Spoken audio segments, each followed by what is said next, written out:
Olá pessoal, tudo bem com vocês? Espero que sim. Hoje eu vou falar para vocês sobre o despotismo esclarecido. O despotismo esclarecido é um conceito que é inserido dentro do contexto iluminista. Então lembremos que o iluminismo é uma corrente filosófica que, entre outras coisas, vai criticar a monarquia absolutista, vai criticar o poder concentrado nas mãos do rei.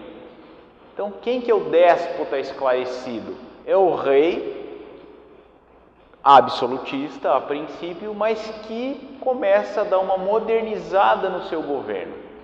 Por isso o esclarecido, ele continua sendo absolutista, essencialmente falando, mas ele adota em seu governo algumas medidas iluministas. Para quê? Para evitar críticas, para evitar rebeliões, para evitar revoltas ou até mesmo revoluções. Ok? Então ele se adequa ao contexto em que ele está vivendo. Então, o despotismo esclarecido é um conceito dos séculos XVIII e XIX, essencialmente nasce no XVIII, com o próprio iluminismo. Eu tenho reis absolutistas, como eu mencionei para vocês, que adotam medidas iluministas. Que medidas são essas?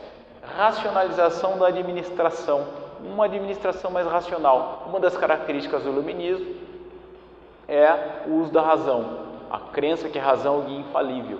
Então, eu começo a montar uma equipe de funcionários técnica, com conhecimento técnico mais específico, a fim de promover uma administração racional. Ou seja, ao invés de nomear como ministros amigos ou pessoas que essencialmente eu tenho confiança, eu penso num aparato burocrata técnico mais especializado.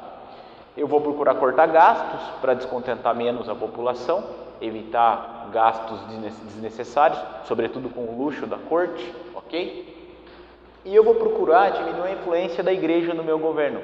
Ora, se a razão é o guia infalível, se eu penso numa administração mais racional, é importante diminuir a influência da igreja no meu governo.